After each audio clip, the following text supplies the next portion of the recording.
Hey guys, welcome back to Panic Button Podcast, where we talk about mental health and how we get through it, why we get through it, everything in between, all the fun things. So since we last spoke, it's still sunny, so that's a positive for me. I'm again in the Midwest, so 50 degrees right now in February is pretty nice. A little unexpected, but it's definitely appreciated for me. But again, I have this like weird feeling that it's gonna drop and then we're all gonna get sick as hell, and it's just yeah, you guys know my theory. I've told you this before. But jumping right into it, mental health check-in for me. It's been a good couple of weeks. I haven't had a panic attack recently, and the one that I did have was like 2 weeks apart from the previous one. So you guys know that I mark on my calendar when I have these issues so I can visually see my progress, and that was huge. That was it's been a long time since I haven't had or not it's been a long time, but yeah, it has been a long time since I've had a panic attack, and it's gone 2 weeks without having another one. So that was big for me. So that was huge. Oh, it's the little wins that matter. Kind of hope that everybody is starting to be a little bit more aware of their mental health and their progress, like I've kind of talked to you guys about. It's good to see that and know that obviously we're taking one step in the right direction and we are getting through it. Whether that's a little win or a big win, it's still a win, and we're still going to find a way to get through it. So like I said, 2 weeks since that panic attack, and yeah, life is just going a little bit better. Weather is getting good.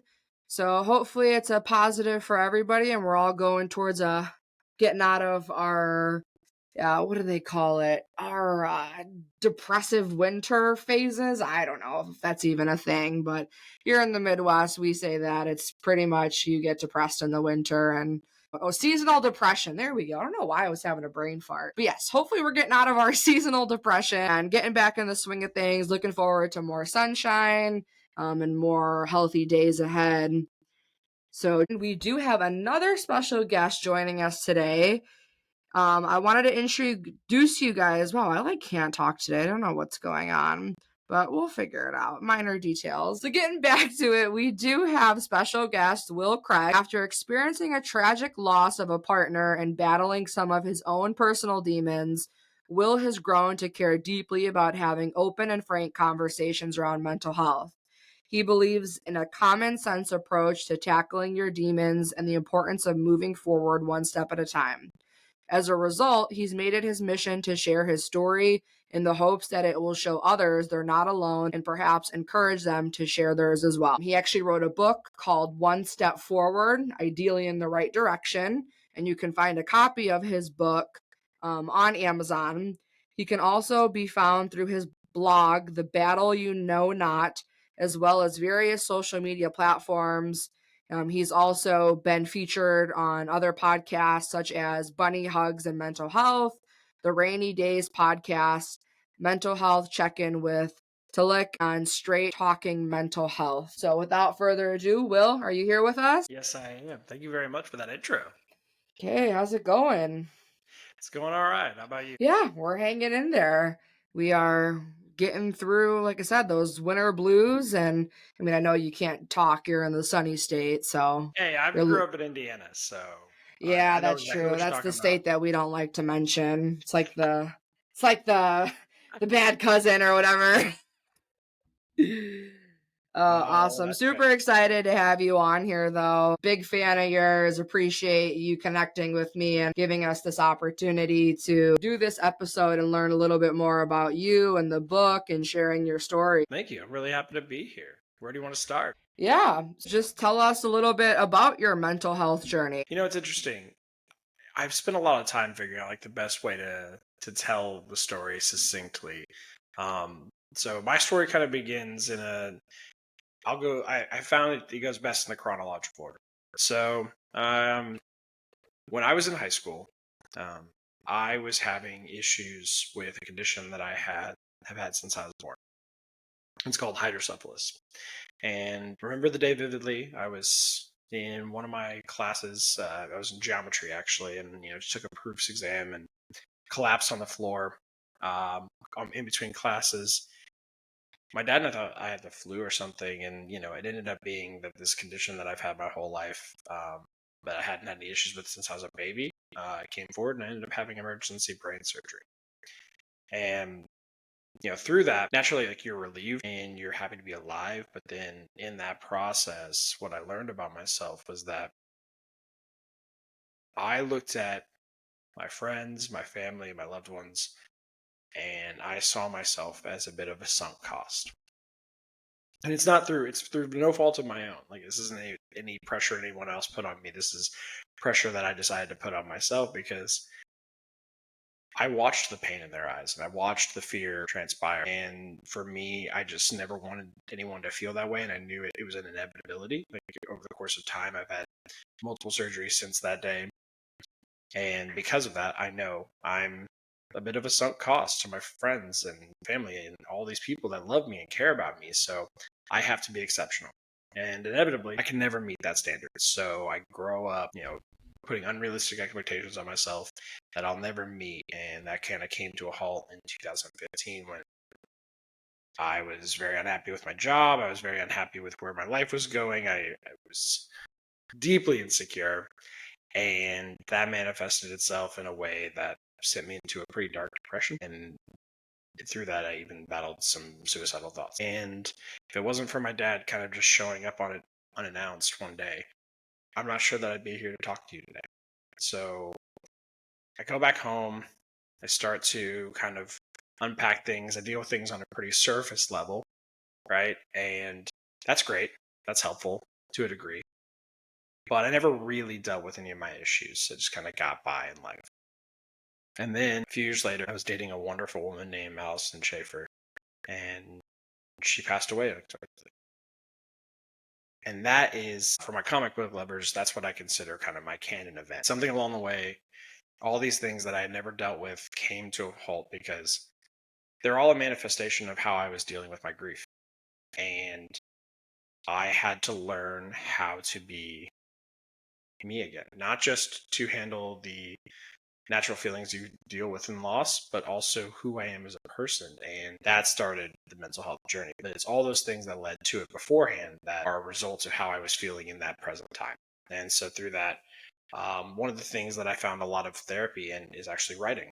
And I've always loved writing ever since I was a kid. And so that's where, first writing was nothing about blogging. It wasn't about writing a book. It was just, I needed to collect my thoughts to go to therapy and do that effectively. And then over time, I realized that, if I put my story out there, maybe it'll make people feel less alone. So that's when the blog started.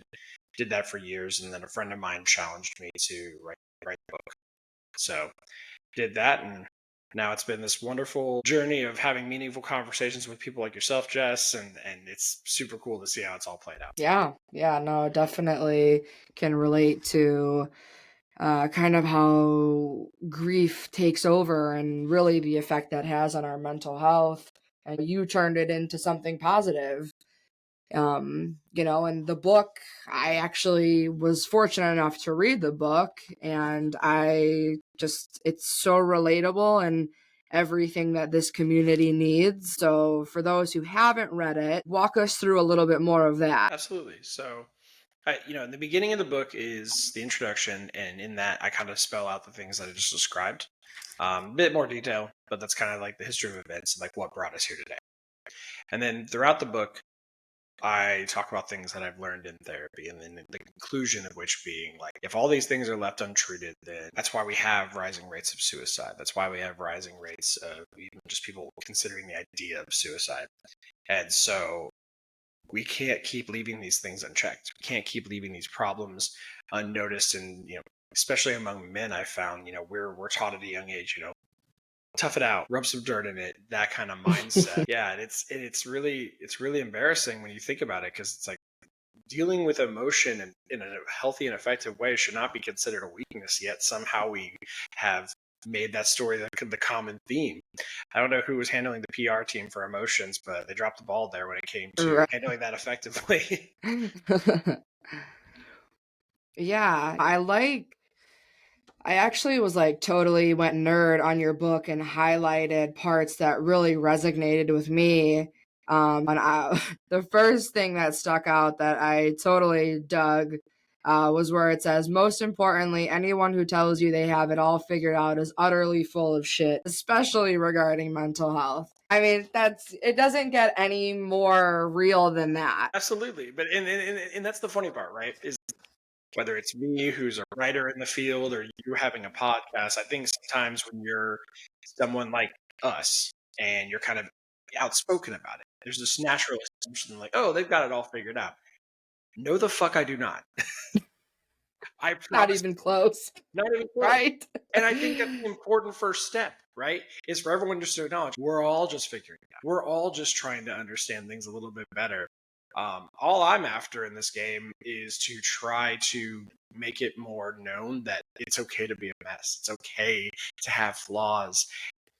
I used to be so ashamed of that kid, especially in 2000, like the 15 era, where like I was in deep depression and didn't want to be alive anymore. And I used to be so ashamed of that period of my life. And now I'm at a place where all I want to do is just go back and give that kid a hug and just tell him everything's going to be okay. Yeah, it's tough because I basically started this podcast because I wish I had something like this when I was really going through it. So obviously, I am not talented enough to write a book, for starters. That But makes you assume that I have talent. And hey, I'm being nice. I'm being nice. We're being optimistic here. It's just like I want, it's the same thing. Well, for mental health, we just sometimes get so down on ourselves. I mean, and like you've said, you can feel like a burden to those around you, and that almost makes it worse, right? Because you're internally already feeling some type of way due to the illness, and then when you see how it's affected those that you care about, it gets hard. It gets very hard, and you feel terrible sometimes. So yeah, I wish I could definitely go back as well and be like, hey, we're gonna figure it out. Like, it's okay. Because it's not as easy to think that as people may think, to be honest. yeah, it's funny because one of the top questions I get all the time from people is like, I know someone who's in kind of a dark place. And I want to know what to say and I want to know what to do for that person. And I would say it's not so much about what you can say because when you're talking with someone who's contemplating the notion that the world would be better off without them, when you're talking to that person, the thought of a future tomorrow is lost on them. Like they're not even sure they're going to be here literally tomorrow, not about some idea 5 years from now or even a year from now. And so you can't sell them on a promise that they may never realize. Now, I can look at my own life and I love my wife to death and I love the life we've built. But even knowing how the story has gone, I am confident that if I even had the capability to have a time machine and go back and talk to that kid and tell him all these wonderful things, I still don't think.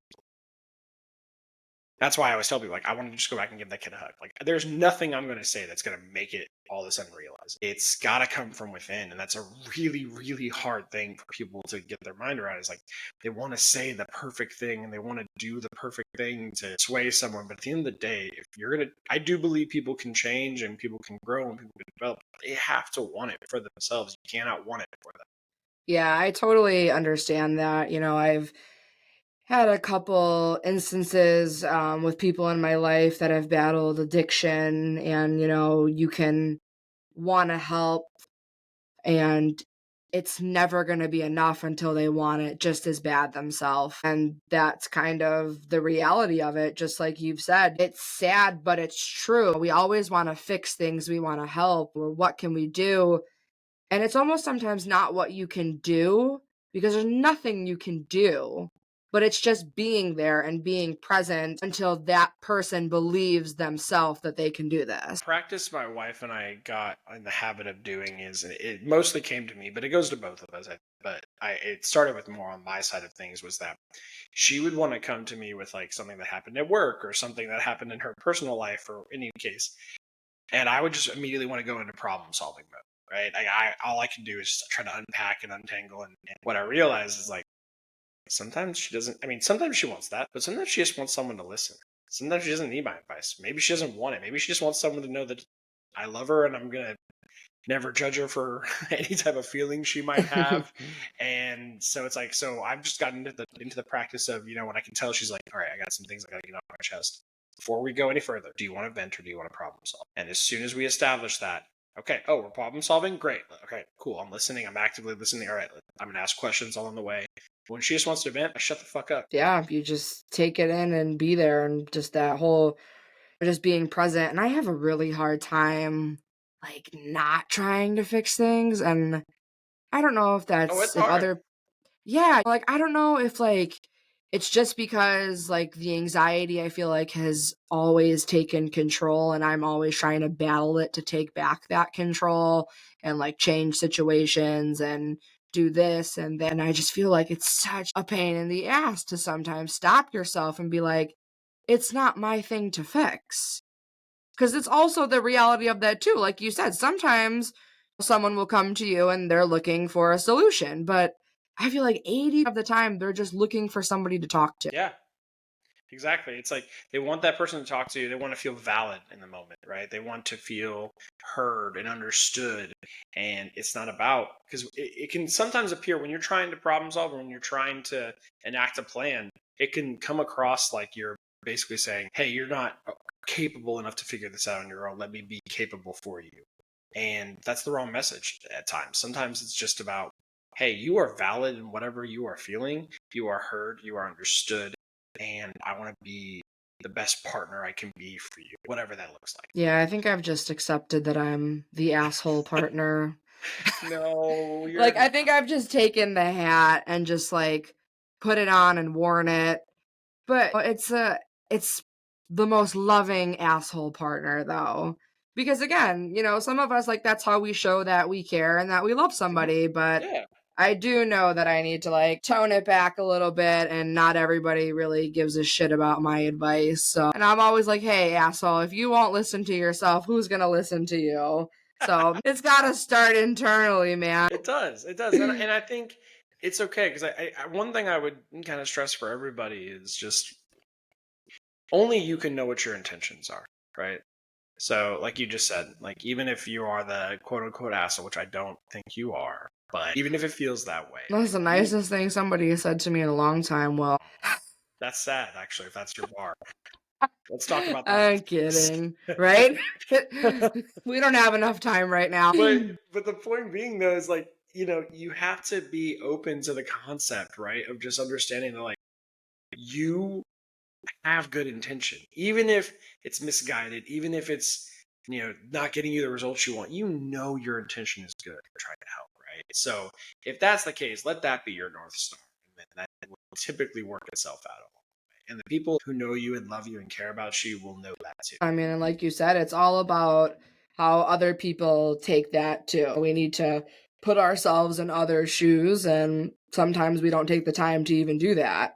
So we really need to just give people the time to do what they need to do, and it's not about what we want to do. I could problem solve for everybody all day, and they might be like, yeah, no, I'm good. Thank you. Have a nice day. Couldn't agree more. And that's okay. You just got to take it one step at a time and you got to situation by situation. And maybe you grow and evolve and change and maybe your approach changes a bit with it. So all we can do, my friends make fun of me because I have a handful of like catchphrases. And the number one probably being is I'm a firm believer that the best metaphor for life is a game of poker. And we're all dealt a number of hands in life. And it's all about how you play it. Anybody who's ever played real poker knows that like it's not always the best hand that wins.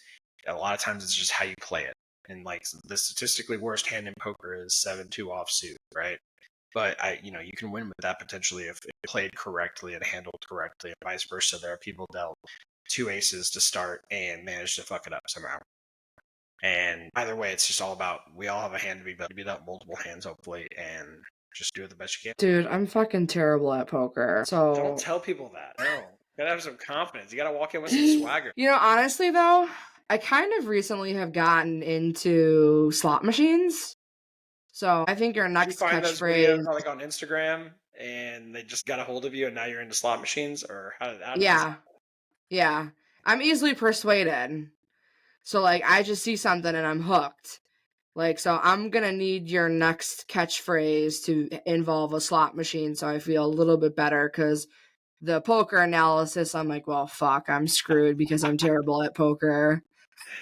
So that's going to be your homework. You need to come back on and tell us your catchphrase for a slot machine. But I got don't know, another man. for you, There's man. just something about a slot machine. It's fun. And then you start winning and you're like, fuck, this is great. And then you put $20 in the machine and you walk away with owing the machine money at that point. It's The yeah. house always wins. You have to know that. That's part of why poker's great, by the way, is because with poker, like the house just gets their small cut, and that's it. They don't play actively in the hand. I think you need to teach me how to play poker then. You need to come back to the Midwest, get on a plane, get out of the sunny state. We're going to play some poker. I don't go to your area after Thanksgiving until at least late April, at least. Oh, so you got to wait till it warms up a little bit again? Yeah, because that seasonal depression you were talking about at the beginning of this is real, and that's why I left the Midwest. It's terrible. I've never experienced it like I have this year. Like it was just, I don't know. It was just extremely terrible. Like, I don't know how the fuck people do it. I guess they just pick up and move to Florida. Yeah, that's the answer. You just pick up, move somewhere where it's, sunny year round. And But you get a lot of rain. we do, yeah, I mean, we definitely do get rain. It's funny, like in certain parts of the year, it's like clockwork. So it'll hit here at like between 3 and 4 every day. But it only rains for a little while, and then it's done. But it does do it every single day without fail. And my dad tried to break it down for me one time, and it's something I'm going to butcher the explanation, so I'm not even going to say it. Yeah, I like that we get all of the seasons here. I just wish that winter wasn't as long. I wish See, it that's was like, overrated to me. I'm sorry. Like the whole, oh, why? missing 4 seasons. I have seen plenty of snow in my life. I'm good. Snow is best kept at a distance. I can look at a picture online very easily. Yeah, but it's not the same as like walking in it when it does that, like that first winter crisp, like where the trees look good. Like I only need one snow and then it doesn't need to snow again, because the first time is the best, and otherwise after that it's just a pain in the dick. Yeah, But I've had my fair shake of snow. I'm done. I'm out. I'm sold. I guess you're gonna have to take us all to Disneyland then. Be arranged. Not taking everyone, but I'd be happy to go with anybody. Okay, just me, and then we'll play poker and we'll Yes, try to there we figure go. that out. It's not as complicated as you think. Who knew this is where we're gonna? We started as a mental health podcast, but now, Right now it's like this is a new Poker's Anonymous meeting. Oh boy. No, but what I was thinking about is I also did like in your book how you said that we draw a pretty ridiculous line to push off doing what it takes to really embrace our mental health. That like really, I feel like, resonated with me. I think that we don't take care of ourselves first. It's not normal for us almost until we get to the point where like we have to. Like you get in that survival mode. yeah, unfortunately, I think you almost need that rock bottom moment at times to be the catalyst to get you to actually do something about it. I wish it wasn't so. I wish more people, and I hope people do. I hope people start taking a pause and realizing just because you're not at rock bottom doesn't mean you shouldn't take some moments to figure it out. Unfortunately, it did take some pretty dark moments for me to get there. I don't know if I quite call it rock bottom. I think that's all relative, but for my world, like it was pretty dark, and that's what it took to get there. But I think you can get to a place with mental health where it becomes no different than I think an analogy I've heard before is people saying like you go take your car to get an oil change and get things checked out, and like routine maintenance is a thing, and we do yearly physicals with our doctor, or at least we're supposed to. And why can't you do a regular check in with a mental health professional? I don't know why that can't become a norm. And if you are finding that it's funny because I talked about the journey, and when Allison passed away, I went to therapy for that, and I was in therapy for quite some time, and then I thought I was good, and I was, like, to be fair, like all things being equal, like I kind of dealt with my grief and put it in a healthy place, and I wasn't always the most healthy person, but like overall, like I was in a good place, right? And things were getting better and better, and I handled certain scenarios that in the past I wouldn't have handled as well. So I do believe I was in a good spot with it.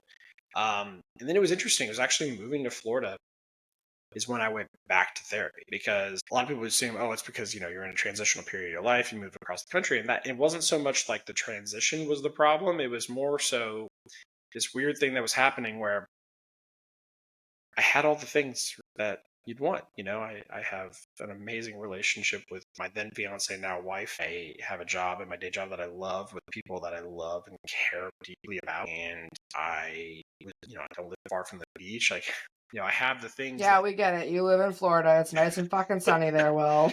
but exactly, right? Like, by all accounts, everything's good. So then why in the hell am I waking up in a cold sweat multiple nights a week, getting an average of 3 or so hours a week? That's not good. That's not healthy.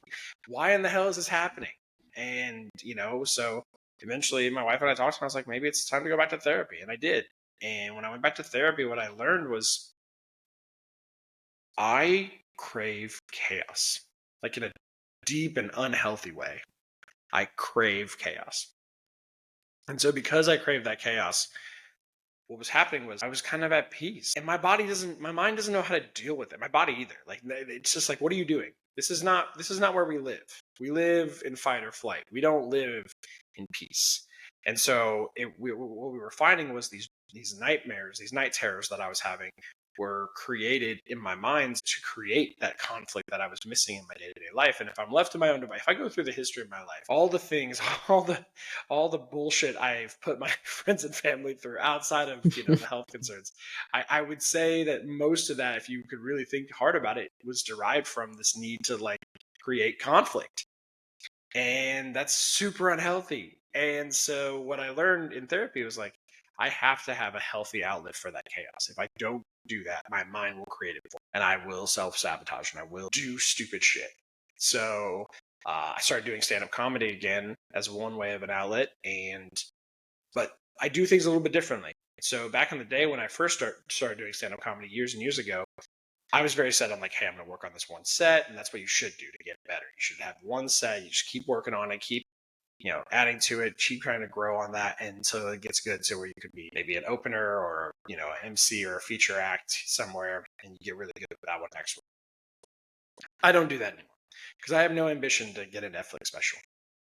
Every single time I go to a stand-up comedy open mic, I do not know until the day of the open mic that I'm even going to do it. And when I decide that I'm doing it, I sign up, and once I'm on the list, once I get done with work, that's when I go write it. I'm usually on it like somewhere between 7 and 9 p.m. So I've got from like 5:30 till 7 to like write a 5-minute set. And that's terrifying to most people, including myself. And that's kind of the point, right? Like, I don't know if it's going to be any good.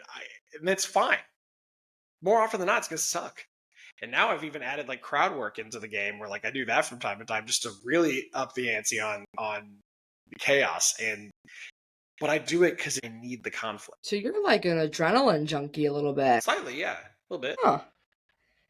See, I'd rather not do things that scare the shit out of me because my anxiety's like, we're already panicking. We do not need to give ourselves a real reason to panic. I'd probably vomit if I did stand-up comedy. So that's the thing, right? So for me, it's like the other way around. We're like, I think I've delved into this with a bit with my therapist, and I think what I've learned is like a lot of people, when it comes to issues with anxiety, it's either something they were born with or something specific happened in their life to like trigger it, right? When it becomes off balance, because everyone has anxiety to a degree. It's a healthy response to scary moments, right? You should be a bit anxious if you're walking down a dark alley by yourself, right?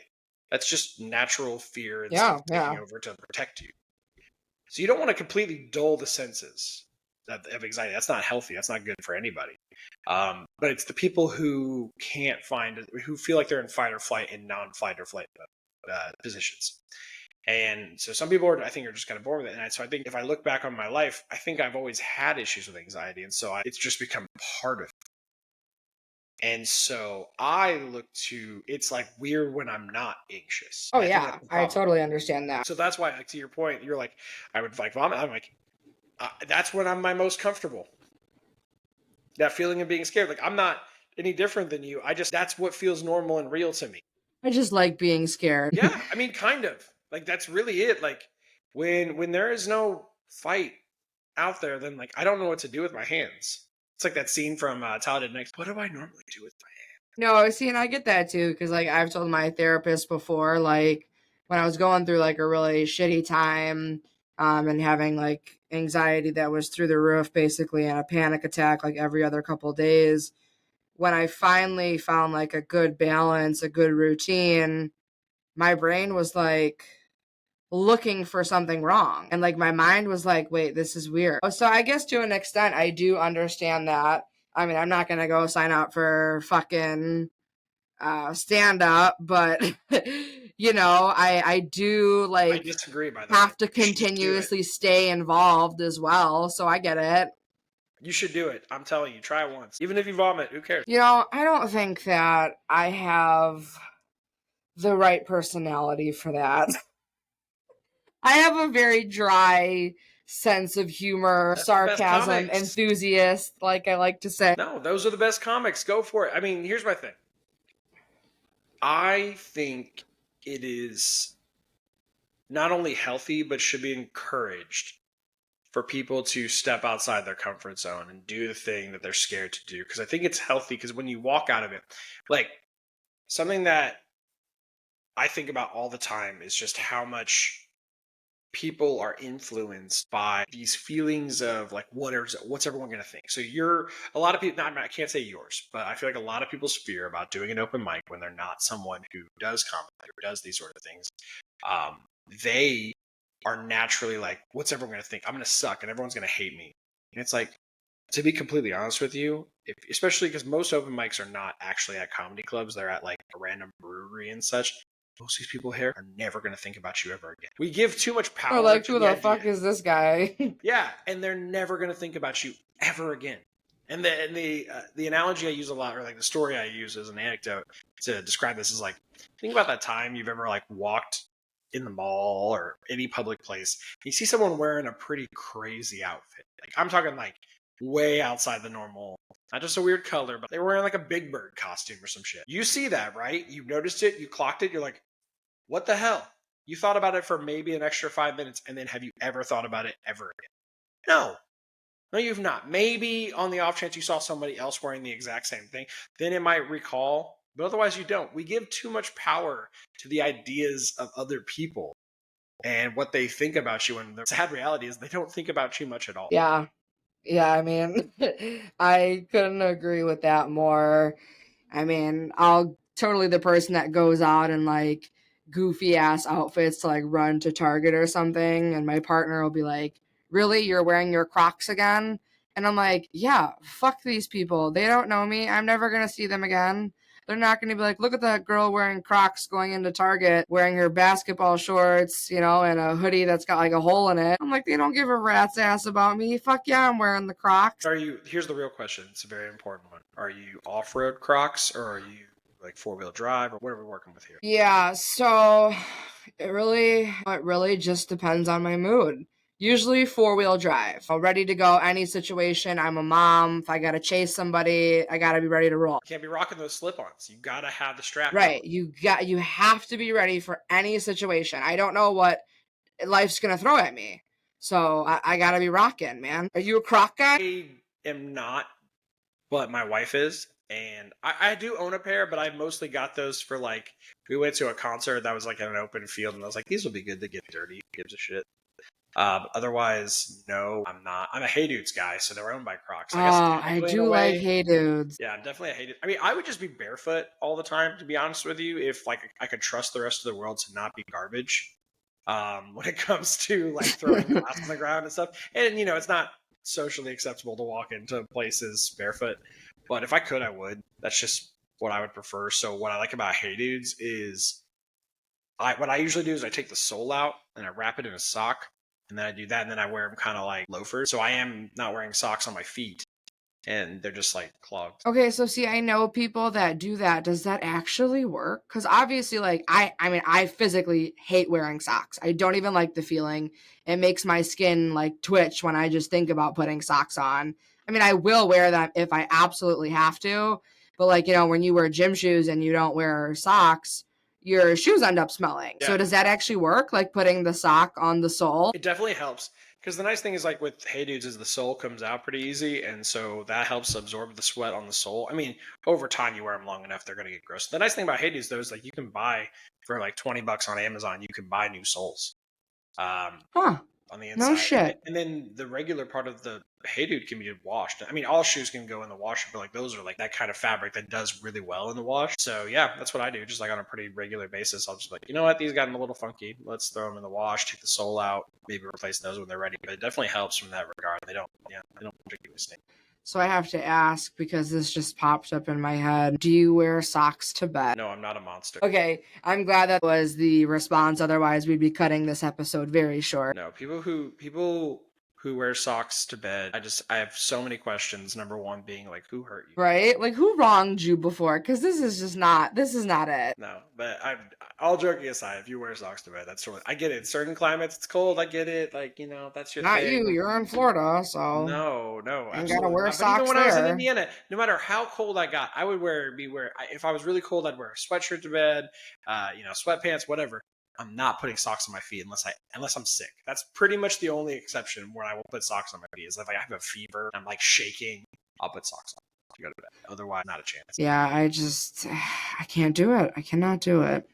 Just something, I don't know, something weird. But everyone that's listening is probably like, where the fuck is this going and what are they talking about? Like, and You're gonna have a honestly, really it's fun time editing this later. It's gonna be good. right. And honestly, it's almost 9 o'clock Central Time, and it's later for Will. So it's just like this is inexcusable behavior. I guess we are just I'm a getting night owl. off I have on. no excuses. You know what, Will?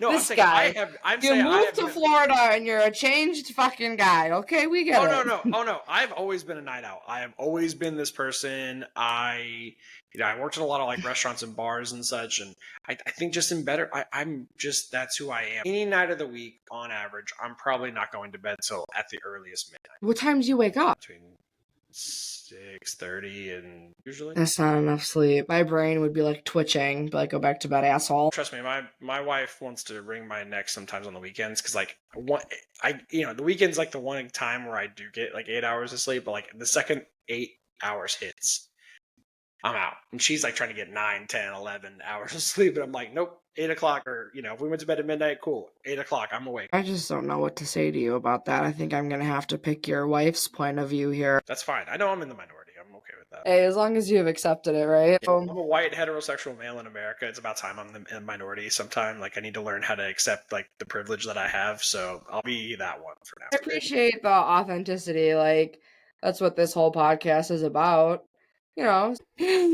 So, I guess, like, trying to make this podcast make any type of sense to someone listening, being like, this is supposed to be about mental health, and they are just not doing it. But we are. There's a point here. Like, you had said that there needs to be specific things that we do to take care of ourselves. So obviously, since the book and everything that you've battled, you've gone through, what do you do to stay on your path? No one's ever asked me that question. That's a really cool. I mean, I definitely think. Oh, you're welcome. Thank you. I I would say the number one thing that stands out to me is no matter how much therapy you've done, no matter how much like self work you've done, all these different things, like the biggest reward you can give yourself of doing that work is becoming self aware and understanding how you operate and understanding like what drives you and what maybe it's something that gets you triggered based on your anxiety, or it's something that hey, when these things happen, that's kind of early signs of depression. Just being very aware of those things, because I think that's when you can kind of clock them in real time without the help of a therapist, without the help of somebody else, and kind of catch yourself and go, hey, I'm kind of falling back into old patterns about things a little bit differently. Or also just like communicating, and something else is like communicating with your friends and family, people you're around on a regular basis, kind of just sharing those things and saying, hey, I know this is something that come up to me. If you're noticing any trends here, or if this is kind of reoccurring happening, make sure to kind of call me on my bullshit. I think that's a really, really helpful thing. And, because you may not always see it in yourself, right? You may not always be able to recognize it. So I think it's a really, really crucial step is to take a pause and go, hey, I love you as a friend. And I think, this is coming from a place of love, but I'm noticing you're not keeping your house as clean as you once used to. Or it seems like you're not sleeping as much, and calling those things out because you may not even think about it as a person. So having your friends involved to catch those things for you, I think is just really helpful to give you that perspective too. Yeah, we all need a good kick in the ass. I mean, especially like no, but like really, it's true. Like Yeah. I'm not even see, I just try to say things seriously and some people just laugh. Like honestly, like I think in a previous episode I've talked about it before where like we need those people that aren't just like, "Oh, it's okay. It'll be okay." Like those people are great, but we also need the people that are like, "You need to get your shit together. We need to figure this out. I'm going to help you figure it out, but you got to do it." Just like those forceful people. I'm definitely that friend to people though. I call it like it is, and some people don't like the honesty. No, and you're right. Like you definitely need that part of it too. But you also have to be accepting of that. If you want that in your life and you ask that of a friend and you have that type of relationship, then you have to be willing to receive the feedback too. Because a hard ass friend is only as good as the person that's taking the information. And you have to not take it so personally. God, that's like a mantra I've Yeah, had but for the how last do we few do years. that? Because I feel like that's my biggest. I don't know if you battle with that, but I feel like ever since I've battled with anxiety, like severely as an adult, I take everything to heart. And I don't say this to make it seem like this is like you hear it and now you know it and like you'll never get it wrong ever again. This is definitely something that's easier said than done. But I like what I've been really trying to do is pause and think about how when people do or say anything towards you, it rarely has anything to do with you and has everything to do with them. Perfect example. Take anything negative out of the context. Let's just talk about people as a whole, right? So let's say you're a guy. We could have a woman sitting at a bar by herself, and we could have five different guys walk up to her, say the exact same words, and we can elicit five very different responses. Because it's not just about it's. I mean, there's how attracted are they are to the person, but it's also like what is your tone and how you said it. What areas are you giving inflection? Or do you have a naturally outgoing personality, or are you a bit more timid? What's your confidence level like? And all those things can be interpreted. But we're saying the exact same words. And so how that person internalizes the message is less about the words and more about the messenger itself. And so the same logic can then apply to how we internalize things. You think that person was being mean towards you, but really all they said was like some general feedback. You chose to internalize it because that's something you're insecure about. And that's hard to hear and it sucks. And I say all this because I'm guilty of it all the time. I cannot tell you. The thing that I probably cringe most about in my life is I look back on certain moments and realize like someone was usually trying to give me some type of decent feedback and I just took it so personally and realizing like it was never about it was everything that I was like worried about was all made up in my mind. It had nothing to do with what the person actually said. Yeah, I think that that's pretty common for people that do battle like that anxiety that we just kind of are always in that fight or flight mode, like we've said, when we just expect the worst and assume the worst instead of taking that step backwards and, oh, like you said, look at the source, look at how it was said, how we interpret what was said. When, like, again, it really does just, you gotta look at the source and it speaks more about them than you. But easier said than done when in that actual moment something could still rub you the wrong way. So that's definitely something I battle with though, is just trying to not take things to heart so much because life is too short. That's so I true. don't want to, I don't want to get upset and I don't I don't like to think that people have like ill intent, but again, going back to it, when something is said that rubs you that way, it's speaking more volume of the person. Yeah. Like think about it in terms of I mean you have this podcast, right? Or like for me it's the book or like social media that I do videos and stuff in there. And people most of it's very positive in the world, but then you do get that negative comment, right? That thing that hits you. And but think about it for a second. Like in the moment it stings. I don't care how well practiced you are at trying to look at the positives and all these things, it still fucking hurts. But if you can take a pause, take a second, think about it. Think about what someone has to be going through in their life that they waste time writing negative shit on the internet. Think about how bad of a situation you have to be in where like that's the highlight of your day.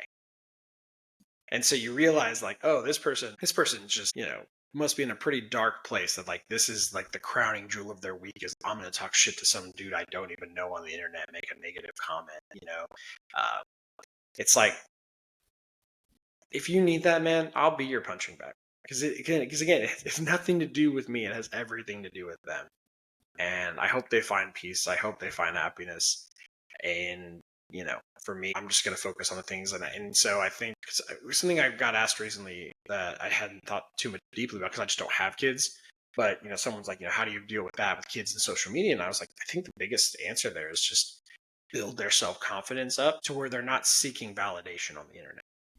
Right? It's like if you, and that's still true for adults too.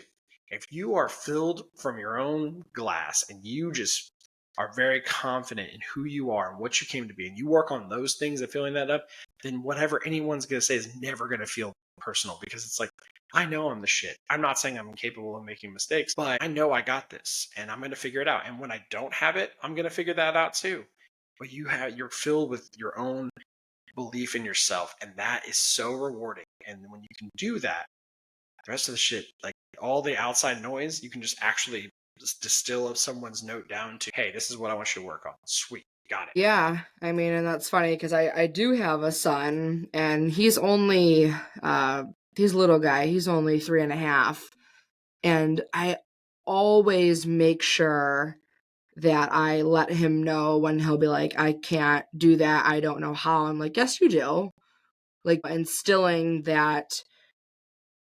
those compliments at an early age. So, because like you said, you do see these kids, unfortunately, like shit talking on the internet and pushing each other down. And, we gotta, as parents, we have to build these kids back up, like you said, so they don't need that validation. And I think that does start at home as well. You need to have the right tools to believe that you can do what you want to do and you're going to do what you set out to do. So teaching that at a young age really helps because I think some of us were not really taught that or like grew up in that environment. And I think that unfortunately, those are usually the people that do comment on a video saying something shitty, because they don't feel good about themselves. They weren't raised that way. They Exactly. weren't, so yeah, that shit starts at home. I totally resonate with that. Yeah, I would completely agree. Like that's exactly the point. Like it's like this whole thing is just the manifestation of a number of things happening that in their life, and it has nothing to do with you. And where I would also take it a step further is like it's this idea of confidence, right? We look at someone like Tom Brady or Serena Williams or Steph Curry or any of these athletes, right? And they're exceptional. Serena Williams is the GOAT of tennis, right? And so we think when she steps on the court or when Tom Brady's in the fourth quarter or when Steph Curry has to make the game-winning shot, when they're doing their thing, we assume they just have this confidence like, I'm going to win. I'm going to win. Maybe that's true. But what I'd actually be willing to acknowledge is that I bet a lot of it when they first got started, before they had the stack of evidence that they were actually the shit, is just the belief that I'm either going to win or I'm going to deal with it. But either way, I trust myself to make it. I trust myself to do this. And it's either I win or I lose. Or I never lose. I either win or I learn. That's a Nelson Mandela quote that I love. You're either going to win, you're going to get the touchdown, you're going to get that match point, you're going to get the game-winning shot, or you're going to learn what not to do the next time. And when you can have that type of confidence, the belief that like, I'm going to figure it the fuck out either way, that's when some real magic starts to happen. Yeah. And I do like just going back to the book again because I'm such a dork. You had said if you don't choose to fight, the darkness will ultimately be the death of you one way or another. And that I think just speaks the most volume to a lot of listeners here, that how I always say we're going to figure it out, we're going to get through it, we're going to find a way how to do this. So really just building each other up and being that light and just telling people, keep fighting for yourself, and we're going to figure it out. So that quote is awesome. I don't get to come up with all these on my own. I have read a lot of things and paid attention to a lot of interviews, and hey, people have already been there before. Why not try to learn and grow as best we can? Yeah. Well, I mean, the book is great. Again, I really appreciate everything that you put into that, and it's not easy to be vulnerable and open up and discuss mental health and continue to be an advocate and have gone through what you've gone through. It's super motivational. You make Instagram videos all the time that I love, and I tell you they're awesome. Just the quick little tidbits that you do. Really appreciate, like I said before, what you do for the community. And definitely appreciate you coming on here and shooting this shit with me.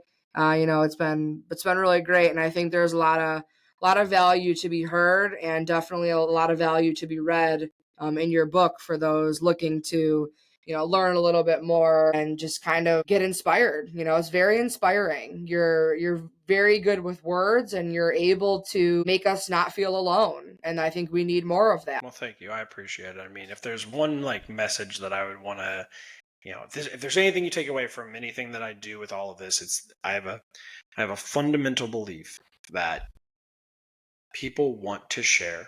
People want to tell other people what's going on in their life, but more often than not, they need somebody else to make that. That's where the title of the book comes from. They need someone else to make that step forward. Right. But you'll see it in your life. I've already seen it in mine 1,000 times where, because I'm the one that stands up and says, hey, this is what's going on in my life, you would be amazed at what happens to the groups of people around you who are now more willing to share.